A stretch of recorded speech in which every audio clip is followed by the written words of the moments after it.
and on the other side, of course, now look to the opportunities. Like, you have heard it many times before, we are not producing and eating enough food out of the ocean. Today we're going to talk about the green maritime corridors, and of course that is a great opportunity to do exactly that. Discuss regulations and opportunities in hydrogen, in different kinds of energy that can be used for fueling, especially the ships going for longer distances. So with that, I just want to thank our partner, Jan Gunnar, and the team from the Center for the Ocean and the Arctic, and of course also the ministry, because you are supporting our work globally with the Ocean Stewardship Coalition that is bringing the largest companies in the world together with regulators and others to create a better future on an overall global level while we are doing our best back home. And also that coalition is led from Norway, stating, of course, the role of Norway as an ocean nation. So with that, I just want to say welcome to all of you and looking forward to an exciting, or two panels actually. Thank you.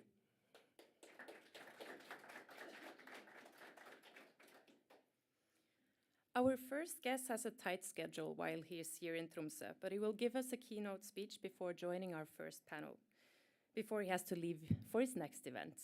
We're very happy to have the Minister for Fisheries and Ocean Policy of Norway, Bjørnar Skjæran, together with us today. Welcome, the floor is yours.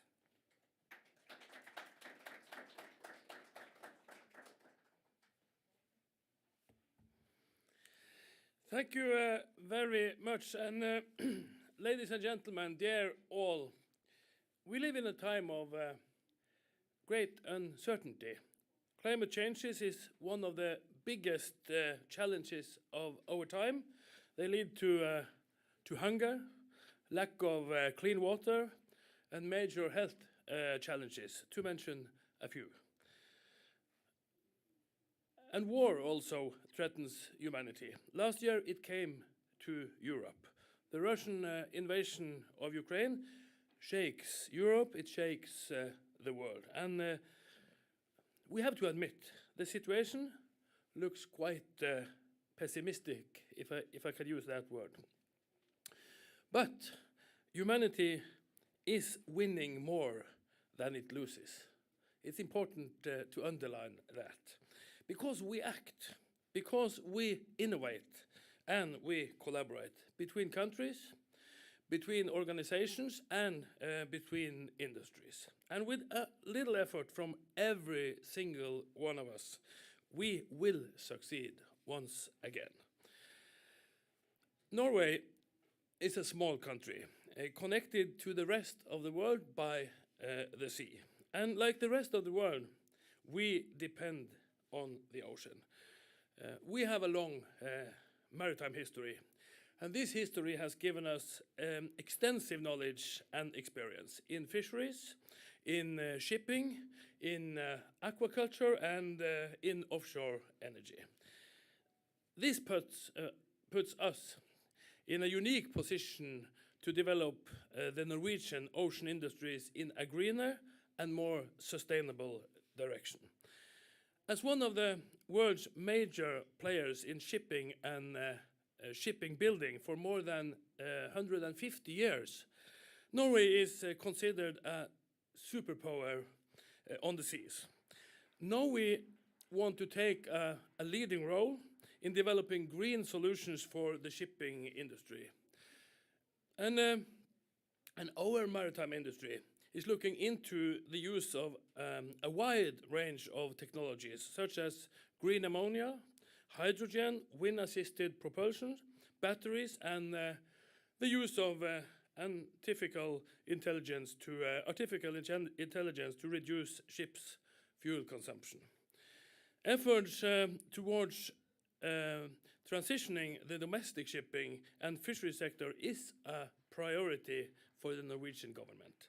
And our goal is quite ambitious, to cut emissions by 50% by 2030.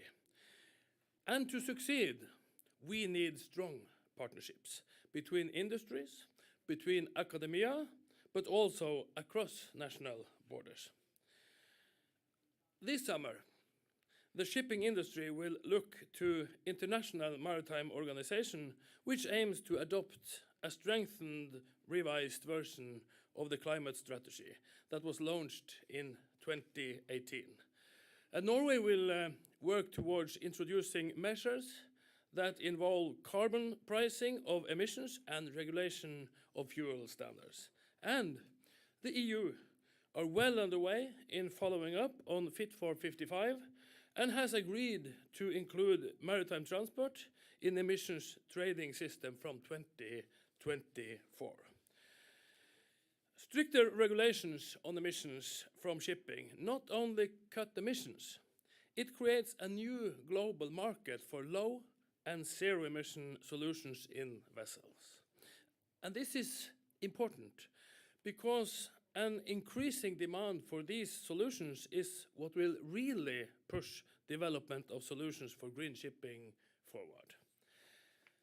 At the COP26, Norway, together with a number of forward-looking countries, signed the Clydebank Declaration on Green Corridors for Emission-Free Shipping. The aim is to support the development of critical infrastructure between countries to help reduce emissions and support necessary technological development. The Nordic Climate and Environment Ministers are already following up the declaration and has agreed to establish green corridors in the Nordic region. That is good, I think, and this includes a pilot to identify partners for green corridors and mapping specific intra-Nordic shipping routes for emission-free shipping. This is great and an important step in the right direction. At the same time, we must relate to the reality. Green shipping is still at an early stage, and much work remains. The fishery sector is a good example, where the need for storage capacity on board makes the green transition difficult. But that is today. Now we must find solutions for tomorrow. And Norway has already several instruments in place for supporting green shipping by taxing emissions of CO2 and NOx, by supporting R&Ds and innovation projects, and by providing public grants for investments in low and zero emission technologies and infrastructure. We are already seeing some early results from that. Norway has transitioned 42% of ferries in domestic traffic to electric power, 42%. And the world's first fully electric high-speed passenger vessel was commissioned last year. This year, the government plans to introduce requirements for zero-emission solutions for ferries and low and zero-emission solutions for high-speed passenger vessels by 2025. We are also working on introducing requirements for the offshore segment and for vessels in aquaculture. So, dear all, in uncertain times, nothing is smarter than working closely together with trusted friends. We must continue to share knowledge and experiences to move the industry forward in the right direction, a sustainable direction. Looking back through our history, Norway has always lived in harmony with the sea. Our knowledge and experience have been refined step by step from generation to generation. Nevertheless, we are only at the beginning when it comes to cutting emissions and increasing value creation from the sea. There is so much more to explore, so much more to learn, and many great opportunities we must grasp together. Thank you for your attention.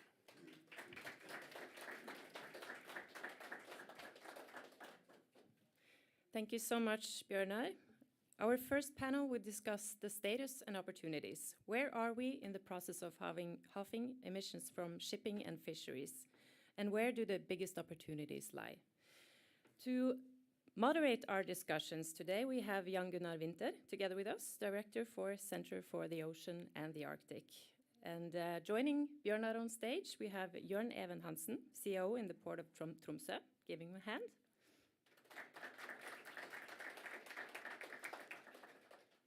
And we have Geri Larsson Fedde from Hurtigruten, SVP Marine Operations in Hurtigruten Norway.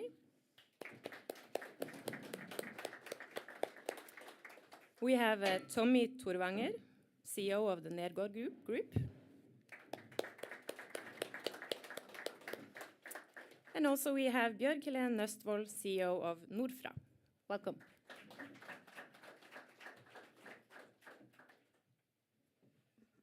Thank you, dear audience, and also everyone that follow us online. As already been said, I'm Jan Gunnar Winther, Director of the Center for the Ocean and the Arctic at UiT, the Arctic University of Norway, and owned by and mandated by the Ministry of Trade, Industry and Fisheries. We have two very exciting panels ahead of us, and I will try to lead this discussion. I see the shipping is still male-ish. We have more males than females. That's how it is. I will ask you first, Minister. We say in Norway, we have a saying, where is the shoe pressing the most? I would like to ask you, from your position, where is it really most critical to put in our efforts to get this transition going? I think we have to admit, should we have a microphone? Sure. I think the first thing is to admit that we are not on schedule.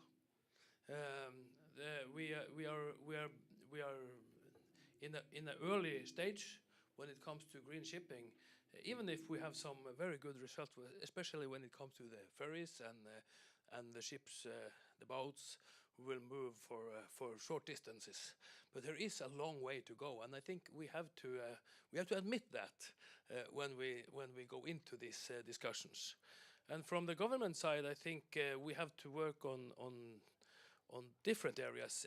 I think it's to answer the question where is it what you said, the shoe on the foot. Yeah, but I think we realize that we because we are behind schedule, we have to work on many areas. When it comes to infrastructure, when it comes to how we can get this new hydrogen, ammonia, how we can make it possible for the fleet to get it when they come on shore. We have to work with research and development. We have to work with regulations. We have to work with, as I told in my speech there, we have to work with requirements. So I think from the government side, we have to use a broad kind of political instruments to bring this development to go faster, and we have to lean also to the industry because they are also a key in this. So what you are saying, as I grasp it, it's the world is complicated. We need to use all the tools in our toolbox and not only the one that is the magic recipe. But before I leave you, Minister, you mentioned 42% of the ferries electrified, which is astonishing. It's been happening very quickly. Would you take it that far that we see kind of a Tesla example in the maritime domain here, where Norway is really showing the way forward, and that is something that can also open doors and make a more rapid progress outside Norway? I think we see the same onshore that we see onshore. That what is not too big, what is small, and what is going to go for short distances should be electric. And we have taken large steps in this area. But for bigger ships, for longer distances, there is a long way to go in the same way as in the traffic on land. Yeah. So for the audience, we will discuss green corridors and long distance, but we will also discuss the more short distance approach when it comes to transition. I will turn to you, Jørn Even Hansen. You are managing one of Norway's biggest harbors. I think that's fair to say that. So I would like to learn from your perspective, first, what are you doing as a port of Tromsø to target these aims and goals? Thank you. We from the Port of Tromsø, and I think from the port side in general, we understand that we are representing critical infrastructure in order to facilitate this transition. Every ship needs support, and they can't get the green fuel, if you like, without going to port. They can't develop this themselves. So investing in port infrastructure is important. And what we have done concretely here in Tromsø is to invest heavily in shore power. We have, together with Troms Kraft, established a company called Fuel Tromsø, and we have capitalized that company with about, so they can do investments to up to about 150 million crowns. So we are investing heavily in shore power infrastructure, but also as a landlord, we have facilitated a very important investment now coming called Neptune, where they will at Grøtsund, just outside the city produce hydrogen and ammonia in industrial scale, in starting up hopefully in 2026. So if we expect the ships to be greener, we must support them with infrastructure and new green energy, if you like. So that's what we have done. So now you have the minister just left of you. If you wanted to make one recommendation or suggestion that could help the minister in his daily life, what would that be from your perspective? Well, it's of course much easier to point at the difficult parts Yes, than the easy parts, but the problems. But I would say quickly, just keep up the good work, but also remember that you, from a government perspective, need to look into the infrastructure side of it. We are locally owned. We don't get subsidized by anyone. So Enova, but also if the government perhaps should invest more into this kind of infrastructure, because it's really, really expensive and it's high risk, and we need that help from you. Please. Yeah, and I think we can collaborate in a good way when it comes to this. And I think it's right to mention that something has been done, and we are working with the next step. During since 2016, the Enova has supported infrastructure for almost 1 billion Norwegian crowns. Last June, more than 1 billion crowns from the Enova was put into hydrogen projects all along the coast, and now as we speak, the Ministry of Climate and Environment is working on a national plan for making alternative fuels available in shipping.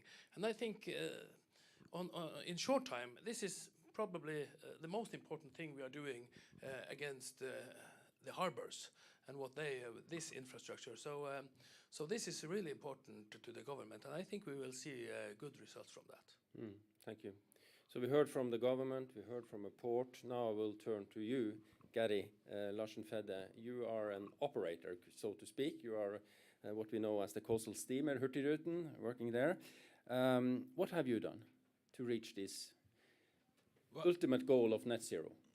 I think, first of all, I think we believe that, moving forward, the license to operate is going to be that we have ships that are environmental friendly and going towards zero emissions.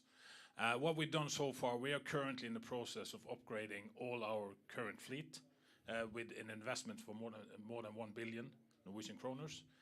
One ship is completed. We already seen a reduction in NOx and CO2 emissions with about 25% on the CO2 and 80% to 90% on the NOx emissions.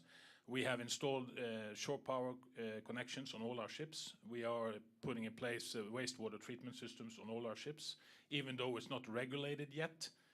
We believe it will be, and we think it should be, the way the setup is today. We also were one of the first to cut the use of heavy fuel oil, which we did more than 10 years ago. And we also cut all the single-use plastic on board our ships. So that's what we currently have done and are doing. This year we have 5 ships out of 8 that are undergoing large rebuilds for hybridizations, putting in batteries and cleaning systems. Since we have a representative from port here, how is the interplay between your company, and the ports, Tromsø and others? Well, in general, we do have a good dialogue with all the ports. In our upcoming projects, which I will probably get back to, we have also as partners in that project, we have Norwegian ports and some of the specific ports along the coast. Obviously, one of the things we are missing is that currently we can only connect our ships to shore power in 2.5 ports. That's Bergen, Trondheim, and Bodø is about to get ready. So we are hoping that we will see this infrastructure improve over the next couple of years, because we clearly are ready for it, and we're just waiting for the land-based side to be ready as well. So what is the situation here in Tromsø? Well, currently we cannot connect with our ships here in Tromsø. Currently. When will that happen? Well, I'll let you answer that question. Well, now we're touching into something that's really challenging, because we are about to establish a business of supply and demand. And they are requesting something we can support because it's too costly. There are too few users. And from our side, we haven't seen the commitment to actually use the investment. We're talking about investment here in Tromsø for about 20 million NOK. Specified for the Hurtigruten and Havila, and that is too risky for us unless they're willing to actually use it and pay what it costs. So this is a classical dilemma between supply and demand, and the market is not there, so we can make that investment here in Tromsø, simply. Very, very briefly on that, because I have one more question for you before No, I just want to mention that we are connecting now where we can connect. So in Bergen, we are connecting the ships, and it's even, just to put it in this place, it's more expensive for us to be connected than to run our engines. But even if it is, we are connecting every single time as long as the system is operating. And we will continue doing that, even though the price of the electricity is going up. That's good to hear. Now to green corridors, because that was the title. And the first time I heard about green corridors, it was Shanghai, Rotterdam, and across these huge oceans and deep sea. Then we heard now from the minister about the Nordic initiative. But then I wanted to challenge you or ask you, how do you see from your company's side along the Norwegian coast corridor, how could that look like? And would you be able to take a part or even take a kind of a front runner in this? Yeah, I think we could. I think it's going to be challenging to put the whole Norwegian coast as a green corridor, at least as of today. I think moving forward, yes, I think that's going to be possible, again, depending on infrastructure. We are working on a new project, which we're so very happy to say that we received 70 million Norwegian kroner in our new project for a zero-emission ship in 2030. Hurtigruten, the way we operate, have some opportunities in the fact that we do 34 ports in 11 days, which gives us, for instance, good possibility for electrification of our ships. But it also gives limitation, because some of these ports are very limited, they're very small, so we have a lot of limitations to how we build the ships. It's very interesting to have all these partners with us now, and I strongly believe that by 2030 we are going to be able to build a zero-emission ship. But we are also depending on the logistics and the infrastructure on land to support that. But the technology with the partners we have in this project, I believe that would move so fast that within that time, electrification, for instance, if that's what we would choose, would be possible. Okay. So I'm shifting gears. I'm turning now over to more the fishery sector. Any reflections from you at this point, Bjørnar Skjæran, on what you heard here? I think what we hear is that we need all parts in this to get forward, and also the politics. So I think that that the national plan that I was talking about will be very important, because what we hear here is a little piece of the problem. And I also often said it like this, that you can't get through this green shift if every company has red bottom lines. So we have to build the market for the new solutions, and that is difficult in the start. But I think when we move forward, it will get easier in a time. Thank you. CEO of Nergård AS, Tommy Torvanger, and now we are coming to two representatives from fishery sector and the wild fish industry. So I would like to start out. What is your contribution, and what are you doing to reach out in this direction? Yeah, it's for us being a fishing company, among other things. Our most important contribution to making the world have lower emissions is that we actually catch all the fish that's possible within our quotas, because wild caught fish has got the lowest carbon footprint of all known proteins. They say today it's like a herring has a lower carbon footprint than a tofu, and it's caught just outside of our shores. So that is the main thing we can contribute, is just to actually catch our quotas. Every kilo we do not catch will have to be replaced by a protein with a higher carbon footprint. So that's I think that's the main contribution from us and the total business. But what about your vessels? What is the development there? Yeah, there is lots. We have actually, as a part of our renewal program, we have we are building our third new vessel. We have already received 2 vessels built in Norway with the newest and best available technology regarding lower emissions, more efficiency. We have hybrid power on board. Everything that could be electrical on board is electrical. We have heat recovery. We have NOx reductions. We have invested 1.5 billion, which is a lot for a private company in the best available technology to reduce our emissions and improve our efficiency. So we are doing everything, but we have sort of the same issue as Hurtigruten. We want to connect our vessels to onshore power when we are in port.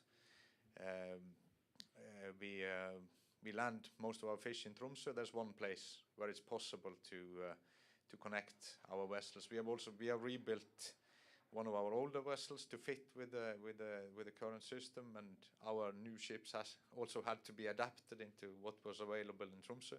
But that is the only place in northern Norway where we can land our fish and connect to shore power. We want to build that outside in Senja, where we have one of our major plants, but there's not available power. There's no power. So that, from what I see and what I think is the main challenge going forward, is where to get electric power.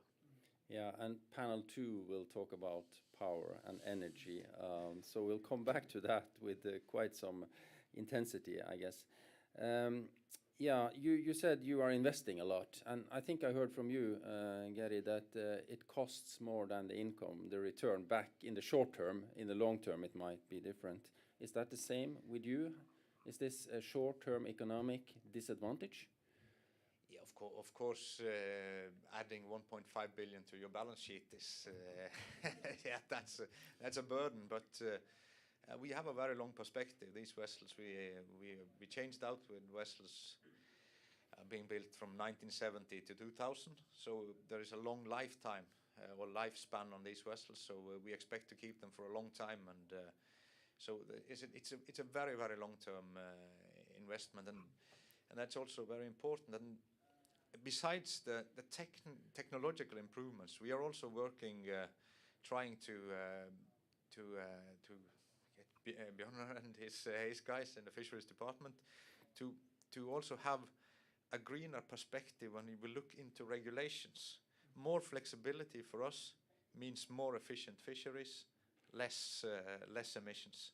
So, for instance, to have a more flexible way to move quotas between the vessels within our fleet would reduce our emissions.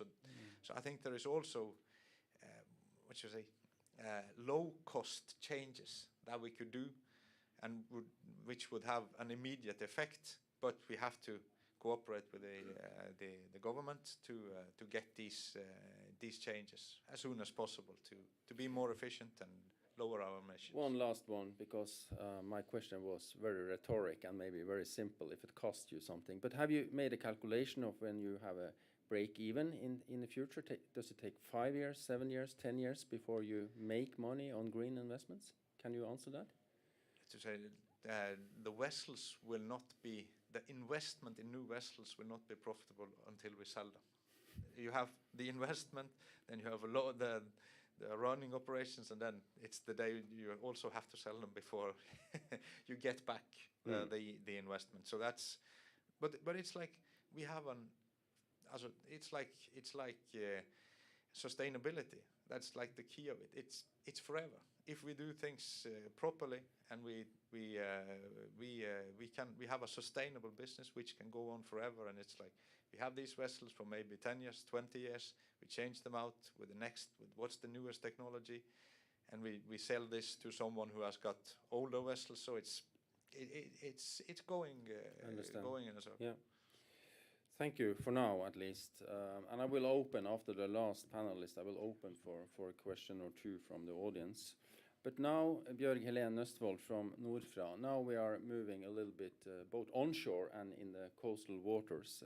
And I would like to ask you, how is the industry ashore contributing to help the smaller fleet? I think we heard most about the larger fleet now, towards becoming greener. Well, if they are talking macro levels, I'm talking micro levels. Good.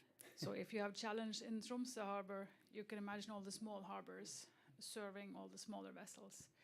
I don't know if that's possible within 2030 to get them electrified. I thought that Tommy had a really good point in sustainability and being greener. What we do ashore is that we use 100% of the raw material that we get ashore for human consumption. So we take care of all the fish, not just the flesh, but the heads and the guts and liver and roe and everything that we possibly can to use for human consumption. And that's less meat eaten somewhere else. When it comes to our factories, we have about 350 smaller vessels from 5 to 65 meters delivering fish to us. And we actively work with the harbors when they are doing improvements in the harbors where we have our factories to make sure that they do take into calculation the electricity possibilities for the smaller vessels. If it's difficult for Nergård to do the calculations and get back the investments, if you are a one-man fishing boat, to take the risk and build, if you're building a new boat to do an electric vessel, that's hard. And to change the vessel you already have, probably impossible. That said, the smaller vessels usually have a minor carbon footprint. My dad has a small vessel, he's still a fisherman. His cost of running the fishing vessel last year was 4,000 kroners.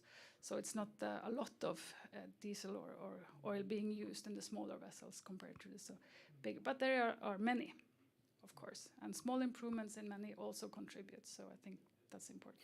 So is it then fair to make a conclusion, I'm asking you, from what you said, that we should not expect the small fleet to kind of be leading in this because it's so complicated? Is that... it's also a question on what comes first. If they are electrifying and taking the risk, where are they to charge their vessels? There is not enough electricity in smaller harbors even to build out the factories. There is projects being stopped in Husøya. There is not electricity to run the factory extension that they were making. So how are we going to serve the about 2,000 smaller vessels? So would that also mean that the minister, when he is kind of making the roadmap, sea map, you may, for greening the fishing fleet, he has to think differently on the small versus the larger fleet? Or do you also see the connections here that could be? It's probably easier to do the larger harbors first. So you use the Tesla example where we are going to the personal market. I think in the at least the fishing industry and probably the other shipping industry is easier to take the larger harbors first. We have 5 minutes left for this panel before we have to switch. Any questions from the audience? We have a mic here. Please raise your hand. Yeah. Hi. You mentioned at the beginning the possible inclusion of the shipping sector in the EU ETS. Would that include international shipping or would just be European shipping? And if it does not include international shipping, wouldn't that suppose a competitive disadvantage for Norwegian fishing industry? Could you just say your name and affiliation so we know? I'm Eduard from UIT. Yeah. Yeah, I think mostly to you. Wasn't it addressed to the minister? As I understand, this EU project is for the EU members, and of course Norway, during our connection to the EU, we also cooperate in this system, but we also work in the IMO for stronger regulations. So I'm not sure if that is answer on your questions, but as I understand, this initiative is for the member states and Norway. During our agreement, we are able to be a part of it. But maybe on that kind of EU token, do you see, Minister, that the EU will drive quite a lot of the green shipping development in Norway? How do you see that?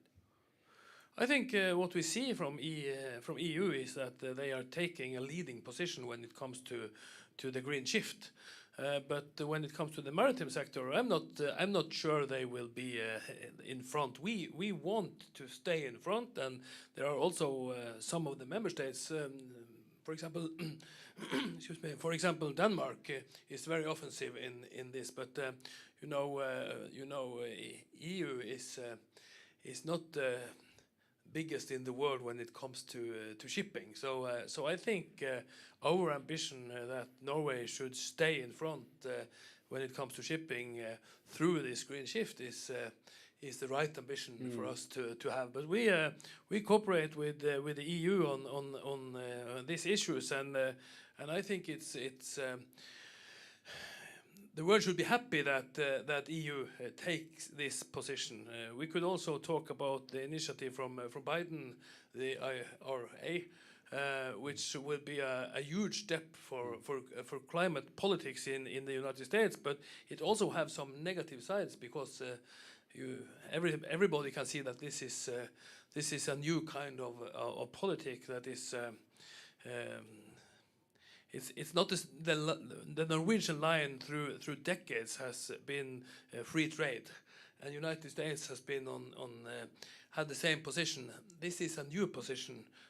It may be good for climate, but it's not good for the trade in the world. So what I take from what you are saying is that Norway has a natural kind of conditions for being in the lead when it comes to greening the shipping sector internationally, and with that it comes of course opportunities. And it's also a responsibility. I think one quick question more, and Lasse, you were number 2, I think.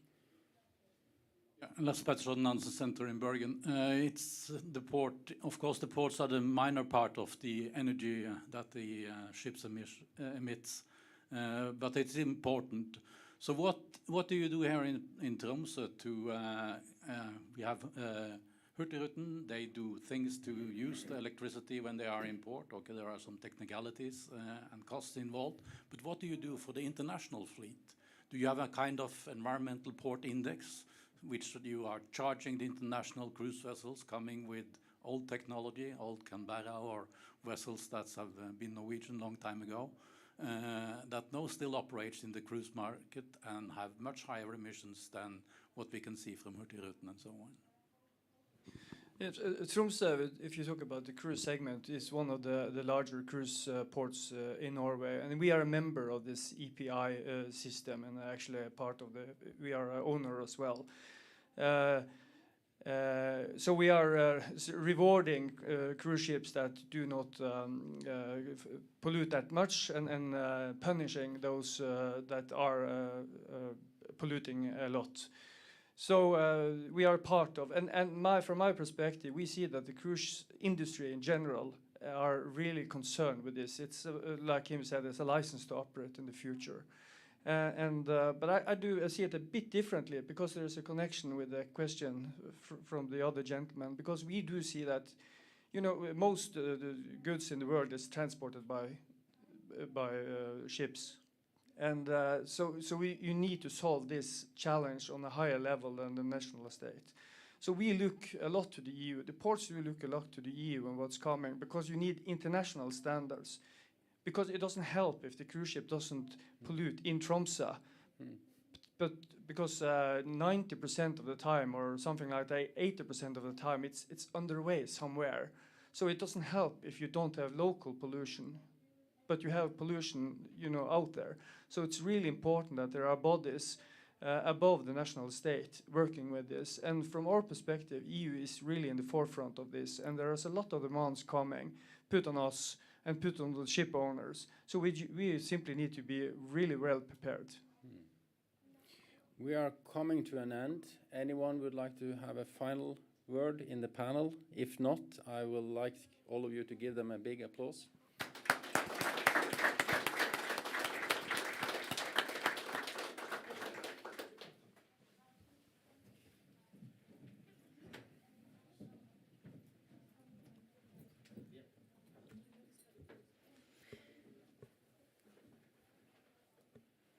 Before letting our next panel on stage, we've asked Øyvind Andresen to give some insight on the status and development on green corridors before joining the panel. Øyvind works in DNV Maritime in the Environmental Advisory section as Decarbonization Manager. He is also the project manager for the Nordic Roadmap project for future fuels, funded by the Nordic Council of Ministers. The floor is yours.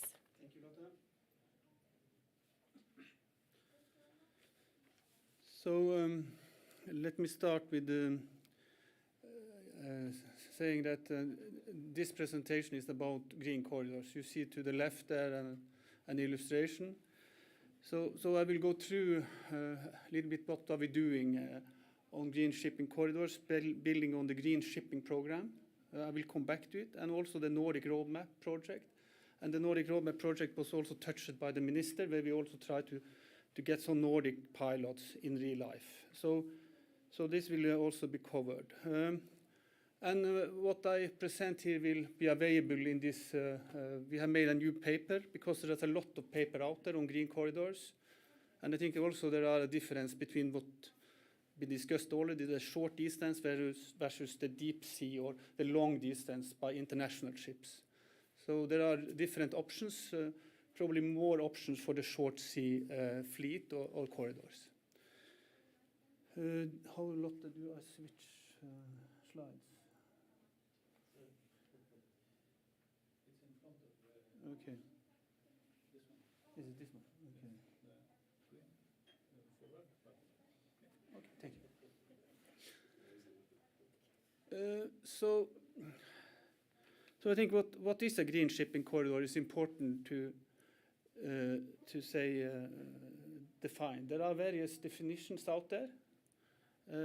I think was already mentioned, the Climate Declaration has put a statement on what this is. It is more a green shipping corridor, it's a port to port. So remember that.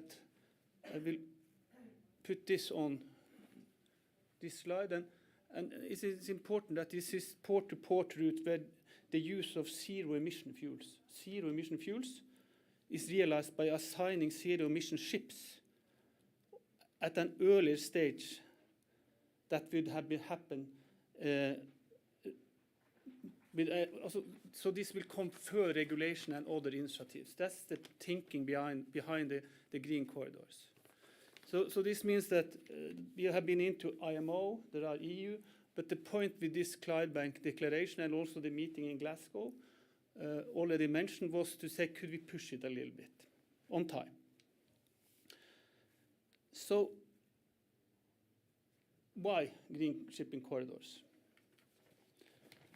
What we have touched into is that zero-emission fuels, remember zero-emission fuels are more expensive, they are less mature, they are less efficient, and they require more space. For shipping, this is very critically, this space, and I think also for fishing boats and the space requirements. They also pose safety challenges, and already mentioned the infrastructure side. How could I get supply? Not only electricity, we are now talking about ammonia, hydrogen, other fuels, what we call future fuels. So green corridors can then be an enabler for, say, accelerating the uptake of these zero-emission fuels or future fuels. We see that they, via green corridors, can reduce emissions.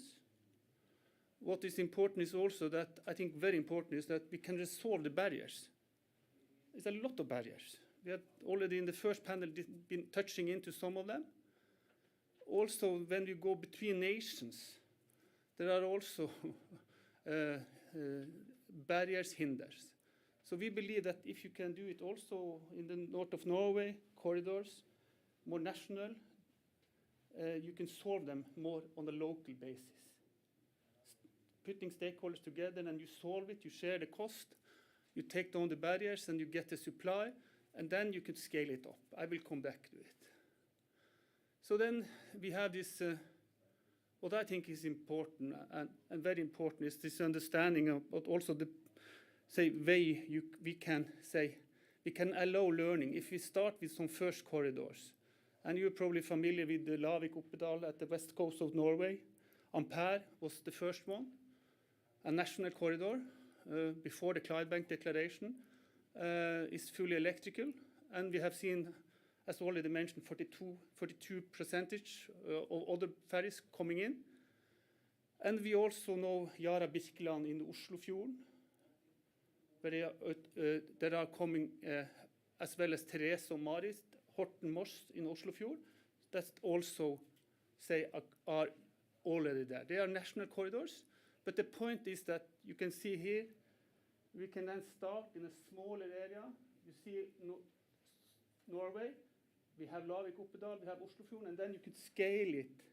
And the green line here shows the uptake of this future fuel. So you start with a smaller region, a national route, a number of routes, and then you spread it out as diffusion. So you scale it.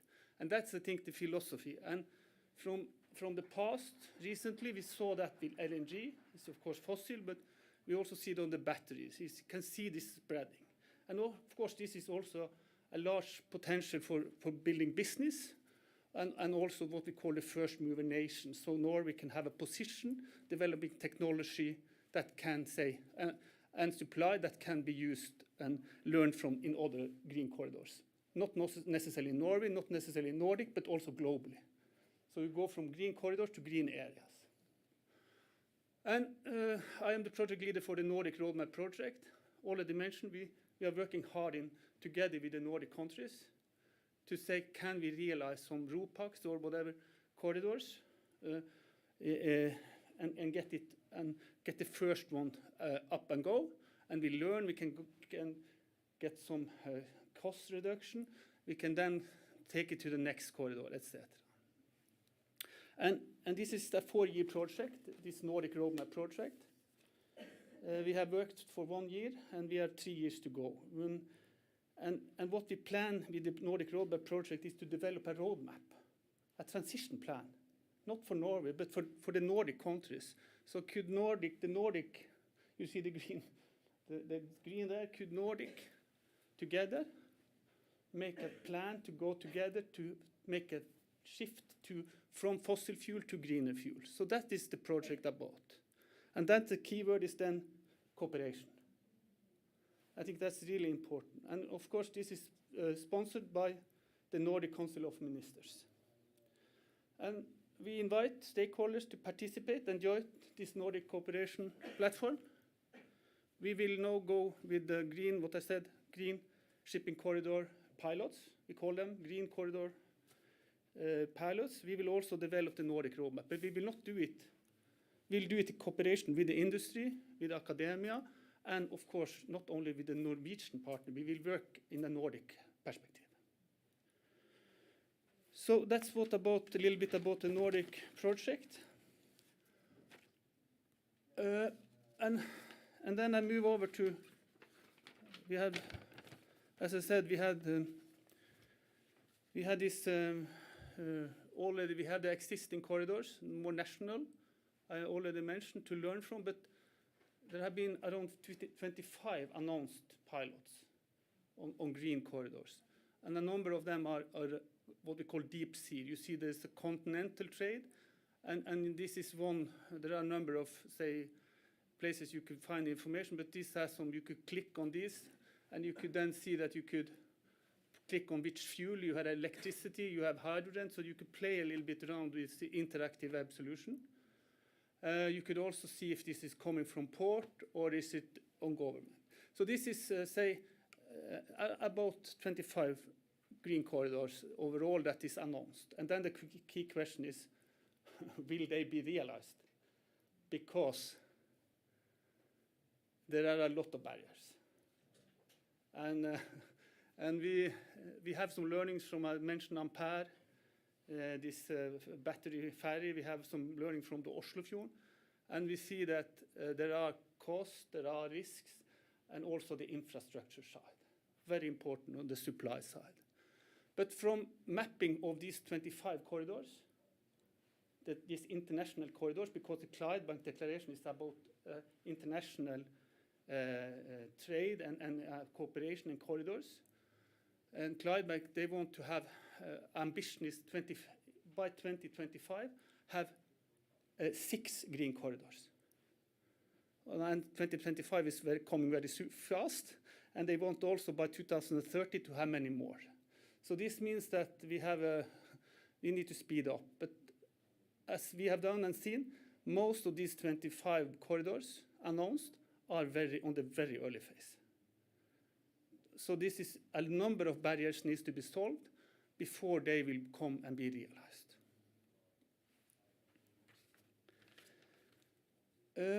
Then moving over to more, what have we done so far in the context of the Green Shipping Program? And the Green Shipping Program is a public-private partnership. This is the point with the program started in 2015 is to build, this what we call green competitiveness. So we need to work on establishing a green shift. That is the point with this. So they have 45 pilots since 2015. We have also examples, and here we see examples from the Green Shipping Program. And the examples are, you see the Grieg. Grieg has an ammoniac deep sea. This is international. We have also Equinor up there with an ammoniac tanker. And you also see some Color Line, more Nordic. ASCO, also some European trade. And we, of course, has the national pilots. And all these are worked under this, what we call the Green Shipping Program. Yeah. In addition, what the minister mentioned, we have this, what we are currently doing in the Nordic Roadmap project, where we will have pilots in the Nordic. That's our ambition. And here you see about the projects, the Green Shipping Program. Both are working with the green corridors. And you see the members, that a lot of members, we are trying to cooperate, working together. So to the left, you have the Green Shipping Program and the Nordic Roadmap project to the right. And the link is there, so you could learn more. And we also have put together what we call a knowledge hub on that project, the Nordic Roadmap project, where you could learn more on green shipping corridors. So thank you.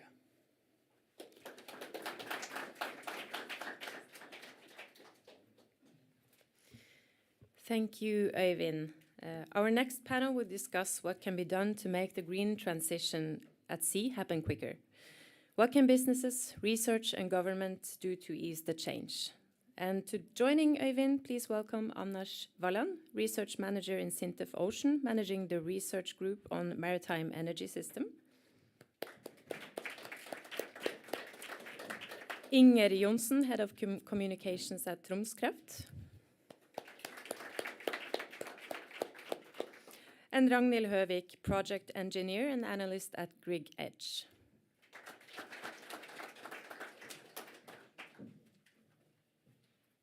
Welcome to all of you. So I will start with you, Øyvind. What I grasped was that you described kind of an argument for starting in the small-scale green corridor and migrate into the more deep sea or deep long-distance situation. But my question then, when I heard that, was: do we have time to do it that way? With IMO's ambitions and the COP climate ambitions, reduction of emissions, don't we have to do both at the same time? Mike, again, here it is.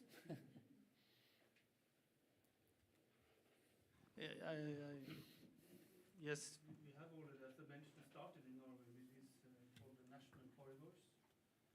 We are continuing with the Nordic, and of course, as you say, there are also announcements: Rotterdam, Singapore, Göteborg, Rotterdam. There is a lot of announcements, and yes, I think the answer is we need to start in parallel and do a lot together. But the point is, and then what we see is the barriers, the cost, and the lack of these new green fuels. So what we have shown and others have shown that by 2030 we need 5% of these new fuels. So this means that we also then need, so as you are into, also not only working with the small ferries, because they don't count too much in the global accounting system. We need also to have the bigger fish or the larger ships or the larger, say, distance route. So the answer is yes. Another thing that I just kicked into my head when I listened to you was you talked about green corridors a lot, but you also talked about green areas.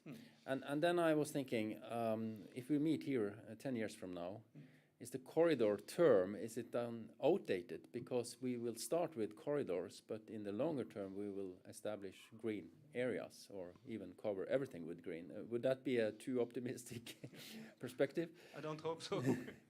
But you have this emission control area today, so you probably are aware of. So there are some analog parallels, but you need to develop the market. Somebody needs to pay for the extra cost. And that's if it's short, what we call short sea or a Norwegian corridor or a deep sea corridor, there is a number of barriers, and one of them is the cost of the fuel. The fuel is 2 to 3 times today. I'm not talking about electricity, but this future fuel is 2 to 3 or maybe more expensive. So how to close the cost gap? How to say find the fuel? Who will produce these new green fuels? That's also limited factors. It's not about electricity only, but because electricity can also be used to produce these new fuels. So it's a complex picture, but the point is that we need to identify and overcome the barriers. And I think that's, and this will take a little bit time, in my view. And we do not have time. Okay, I would like to turn to you, Inger, because the matter of energy came up already in panel number 1, and I think that's really a fundamental part of this discussion. So I would like you to educate us first, because when I read the newspapers a year ago, everyone in the north were so happy because of the surplus of energy and low prices, almost zero. And then we learned that this is something that has already passed, but it will become much worse, and even a deficit on energy maybe 3-4 years ahead. Yeah. So could you please just explain to us why we have changed our minds? Not you probably, but the rest of us over so short time. No, it's true. We're heading for a deficit in the energy supply, and we have a surplus power situation right now, but it's located in the southern part of Nordland. So right here in Troms, we already have a deficit power supply. And I think what's talk about here is it's a joint responsibility. We have a responsibility and we have a wish, of course, to make the transition possible also for fisheries and shipping. And we have projects like what's mentioned here. We have Neptune Tromsø, together with Prime Capital and Magnora, that's looking into green hydrogen and ammonia production. And we have Fuel Tromsø, together with Tromsø Havn. But we need also the industry to demand and make the change, want to make the change, so we can have these projects up and stand financially. So, yeah. Are you optimistic that with all the needs we have for green energy, let's call it that, in this region, but also in a wider perspective, how does this match up? I mean, where should this green energy in the north come from in your plans and strategies? Yeah, the potential for hydropower is minimal in the north. So short term, it's wind power on land that we're looking into. But it takes time. So we hope that we can have production up and running in new wind power on land from 2030. So we have a big advantage in the north when it comes to wind power. We have a counter-cycle wind resource here that can be positive for national supply of energy, but also to keep the power price low in the country when more and more of the electricity supply becomes unregulated. So yeah, and long term we're looking into offshore wind. Would you like to say a little bit more about offshore wind? Yeah, we are aiming to get Auvær outside of Kvaløya in the plans for the government, and I would like to have the minister here, but he left unfortunately. But that is important, and a new research analysis from SINTEF shows that actually Auvær is more disconnected to the European grid than Frøyabanken in Trøndelag. So big potential, yeah. And also we need to remind ourselves northern Norway is 35% of the land area in Norway, 9% of the population.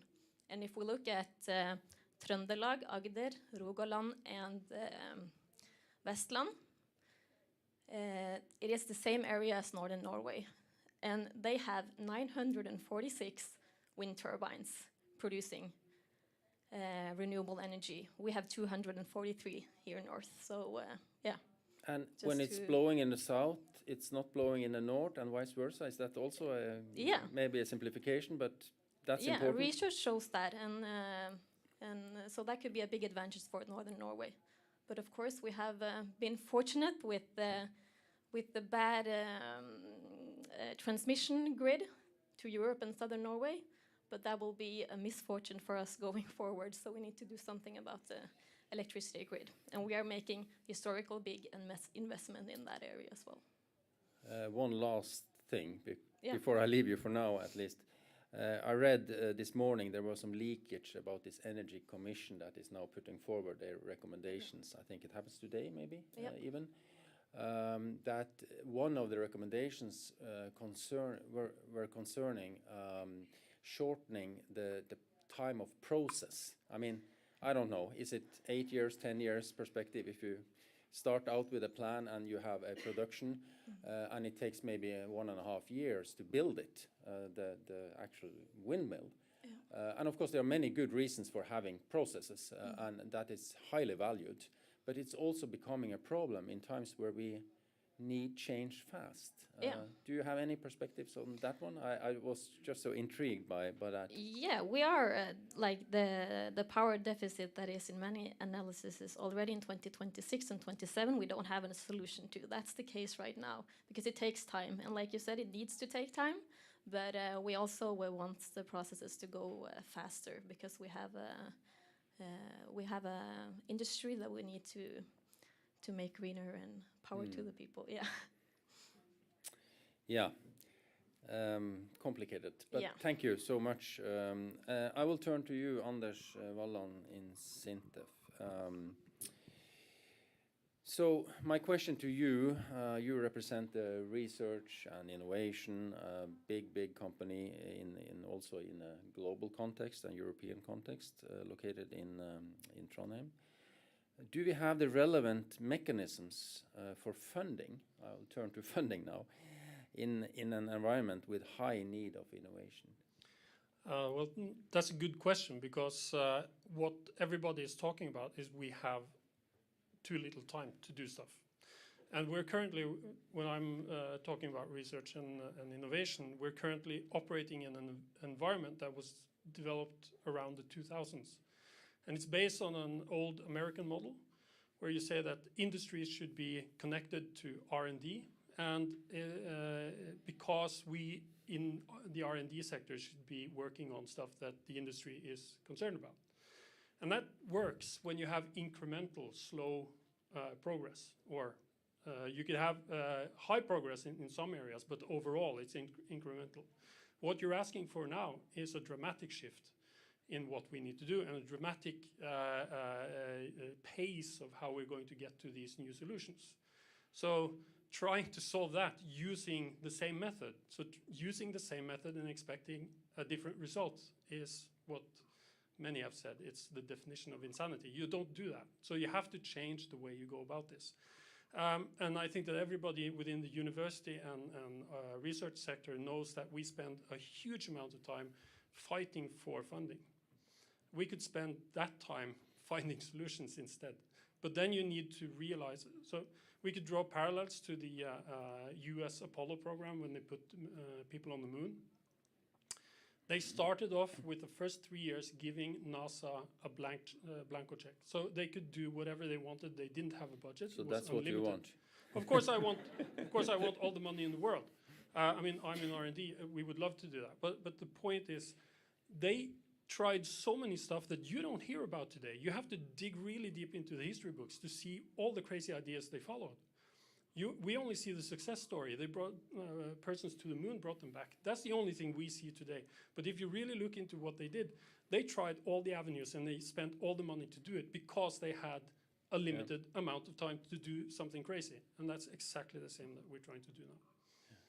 So you mentioned that you have this interplay between what we could call your customers, that where you deliver your know-how, and yourself. In times of rapid change, do you share the same future kind of realities? Do your customers and you in SINTEF, do you think the future looks the same, or is that also an issue here? I think the previous panel touched on this within the fisheries sector, saying that, well, we have limited financial means.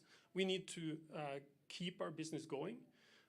So, of course, they have a relatively short-term perspective on things, and we try to keep track of what's going to happen in 10 to 15 years.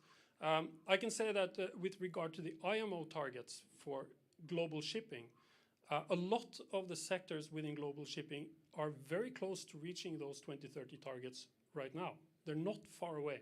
We're talking about a few percentage points. They will reach the 2030 targets for the IMO, which is 40% reduction. Some sectors are way out still, and they have to address this. But yes, we are in lockstep with industry because our business model is to work closely with industry, but we also try to push them and drag them into the future and find the better solutions. So it's really a struggle. We need to be working with them, but we also need to challenge them and tell them if they're going in the wrong direction or doing too little. But I think that the problem right now is they cannot pull this cart alone. They cannot pull the weight of this challenge alone. And our current funding system for R&D gives them a very, very high load to pull. One last one for you. In times that are rapidly changing and challenges and are changing fast as well, do you understand and how do you cope with the risks of moving fast? I mean, it's just by nature when you have to move fast, you may take risks. Yes, and part of the risk is to jump to conclusions, is to jump to something that looks good right now. So we can see, I can say, for instance, you're talking about green ammonia. Ammonia isn't green. it's not environmentally friendly. It's worse than what we are already operating on because it's highly toxic to the environment, much more than diesel, for instance. But it hasn't got that carbon atom in it. And everybody's focusing on that carbon atom and disregarding all the other aspects of it, or a lot of people are doing that. I'm not sure that's a good way of going about a green shift. Maybe we should look further. Maybe we should actually, while we are rushing, maybe we should sit down and think a little and take a little time to think, where do we really want to go? And is 2030 really the target? Why did we put 2030? And if we're rushing for 2030 and selecting the wrong solutions, is that good? Just because somebody said 2030. As a researcher, I always have to ask these questions. What everybody knows is correct. Why do we think it's correct? That's the main question you always have to ask. Why do I believe what I believe? So, yeah. That's an interesting issue. It's a side event in its own, I think. But yes, absolutely. I'm glad we touched upon that. I will turn to the last panelist, Ragnhild Høvik from Grieg Star, and start out just asking you, what are you doing to zero emission target? Thank you. We're doing quite a lot. I represent the Grieg Maritime Group, which is a large shipping company in Norway with a long history. And we have our core business, which is open hatch deep sea shipping. And I even touched upon our initiative there, which is a pilot study on deep sea ammonia on our technology on one of our vessels. But I want to focus on what we're doing relevant to the Northern Norway and Arctic area. And in 2019, we became a part of an initiative called SEEDS, which are looking into zero energy distribution at sea. This was facilitated much by large industry players such as Wärtsilä and Aker and ourselves. And we looked at how we can solve the issue on using zero emission at sea. And our solution eventually came on ammonia. So Aker and the Varanger Kraft in Berlevåg, they are planning to produce green ammonia based on energy from a wind park. And our role in this project is the distribution side. So we are developing a ammonia-fueled ammonia tanker to make this ammonia available as a maritime fuel. And we received funding from Pilot E to develop this concept. And I think one thing is the technology side, which is it's new, it needs development. There are no vessels sailing with ammonia as fuel today. But also we got funding to develop the business case and use ours to allocate end users such as other ship owners and find a potential for ammonia as fuel. So with this concept, we are really working to develop the infrastructure along the coast of Norway and making it available as a maritime fuel. And we're also, in the beginning of the project, we looked towards Svalbard because when they need energy that is without carbon or with a lower carbon footprint, ammonia can be a solution. And that process is we see that it's lagging. But we hope that our vessel concept also will be able to deliver this energy to Svalbard if that would be a solution in the coming years. You mentioned Berlevåg, and we know there is huge ambitions and also things going on there. In the context of green corridors, what do you see if Berlevåg was one port? Who are the others, or in a corridor perspective? Well, right now, with regards to Norway, we focus more on the Nordic region and not looking at the global perspective, because that's a more difficult issue as we see it. So of course we aim on the entire coast, and we are also developing a separate company where we try to develop green ammonia south of Norway. So I think in order to make this work, we need to have the fuel available in many locations, just as one location. So we definitely see a potential along the entire coast, west coast of Norway, southern part of Norway, and also up to in the Oslo fjord, where we also have some different initiatives. Other things you are missing from government? Yes, as a ship owner today, we are facing quite a lot of uncertainties. There's on one side, it's technology. There's not many commercially available technologies using the zero-emission fuels. We have uncertainties on the regulatory side. We have, and maybe the most important, we have uncertainties on the fuel availability and the fuel cost. And there are funding mechanisms in Norway for building the vessels through Enova, which is a very great initiative. But we fear that the funding allocated for the maritime are too small in order to get to reach our quite ambitious targets.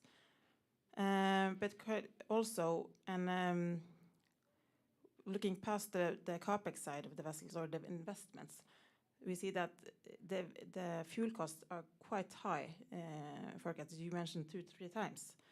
And as of now, no one are willing to take that bill. So while looking at doing our operations sustainable, it also needs to be sustainable financially. Yeah. And a solution is contract for difference.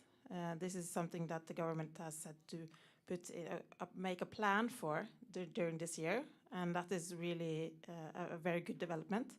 And it is a prerequisite in order to make this transition happen. Do you need to de-risk the financial gap, both on the capex side, but also on the operational side?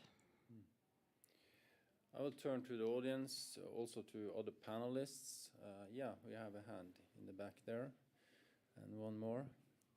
Great.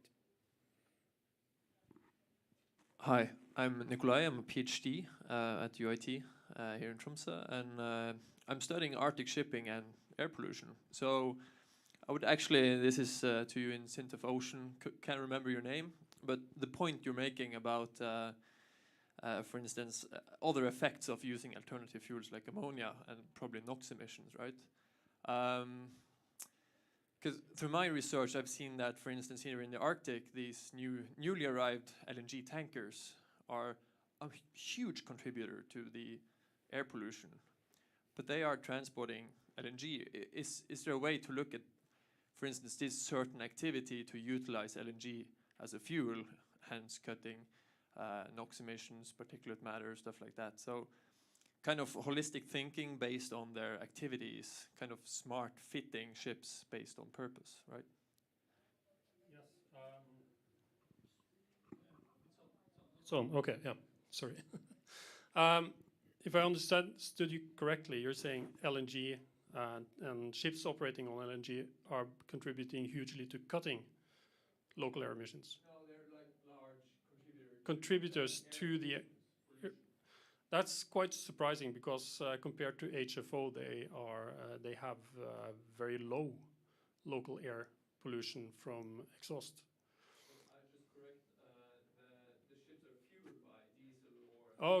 Oh, okay. So you're talking about LNG tankers. Okay. Yeah. So it's a matter of refitting these ships. Yes. Okay, then I understand what you're talking about. So one of the things we have shown over time is that yes, if you the primary effect you get if you change from heavy fuel oil, and I have to say, today global shipping in total doesn't use anything but fossil fuels, and it's almost all heavy fuel oil. It's about 3/4 of all the fuel is heavy fuel oil. 1/4 is marine diesel, and there's a slight slice there of some percentage which is on LNG.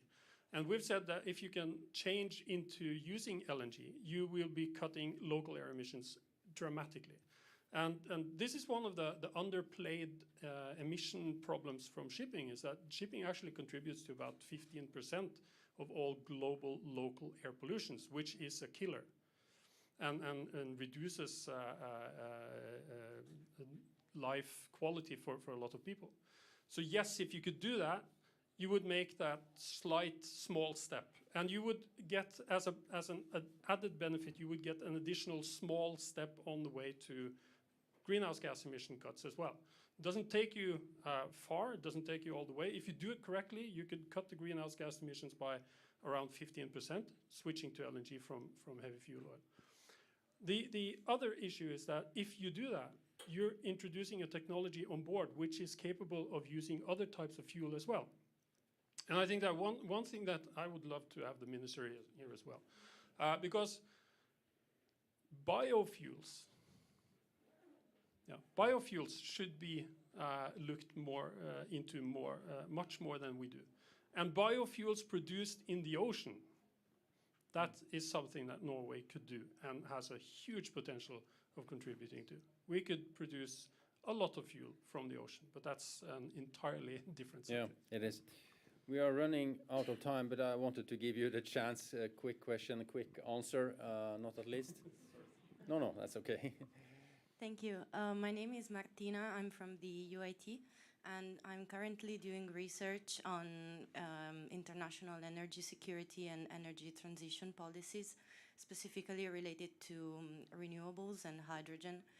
And I was wondering whether you are considering partnering with China to accelerating the development of economies of scale for innovative technologies such as the ones related to hydrogen and ammonia, which are currently at a very early stage of development, and also to attract investments.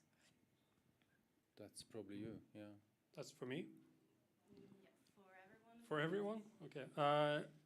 I can say that we're not working with China directly on these issues. We have other collaborating partners. And I have to say, even though I said what I said about ammonia, we are working on ammonia because we need to learn about ammonia. So as a research partner, we need to do that. DNV, you have some collaboration towards China? I think China was mentioned that the deep sea shipping, or China is a warehouse, is a lot of traffic, a lot of emissions. And I also remember this local pollution. But still have in mind this climate, that shipping should take their burden to come down in emission. That's what IMO set the targets. They revised the strategy this year in June, so they will be stricter. And also these green corridors is an instrument to go faster than IMO targets. You need to go to zero. And then there are some side effects, as already mentioned here, you need to have in mind. But have that in mind, and also I think what you was into from Grieg, this contract for difference is you need some way to finance this, both the capex but also the fuel-X, to get the partners and the stakeholders to go together developing green corridors. And this was the panel about green corridor. And then we can say, learn from each corridor we develop, get down the cost because we produce more fuel, we learn how to operate on these fuels, but there are a lot of barriers. So yes, we can, of course, and the corridors announced is international, as I shown. So there are, as also mentioned, technical barriers as well. So cooperation, I think, is the word. You need to cooperate, and therefore you saw the program we have working on, this green shipping program, and also the Nordic roadmap. We try to cooperate, not only the industry, but public-private. And then we need also, but somebody needs to be, I think the word first mover. Norway has been a first mover on LNG. Sintef had done a major job there, and also others. And we have seen the batteries. Norway has taken a position first mover, and then could we be first mover in Norway on other technology, and also could we cooperate in a Nordic perspective to be first mover. And then also, of course, China and other part of the world needs to be, because shipping it is national. So we need to close. Would one of you or both say something at the very, very end, please? We have a minute. Yeah, no, I just wanted to say that we do not cooperate with China to answer to your question, so I would keep it short. Yeah. With regards to China, we don't have any special collaboration on this aspect, but our core business, we operate quite a lot in China with our vessels. And what we see is that once China decide to do changes on the environmental side, it's probably going to go quite fast. And One of the first things is probably a requirement for use of shore power in their harbors. So we need to prepare and stay ahead to be able to make our vessels that go to China to be ready. Yeah. Thank you, and thank you all, and thank you, audience, and people watching us. And I bring it to an end. And a big applause to you.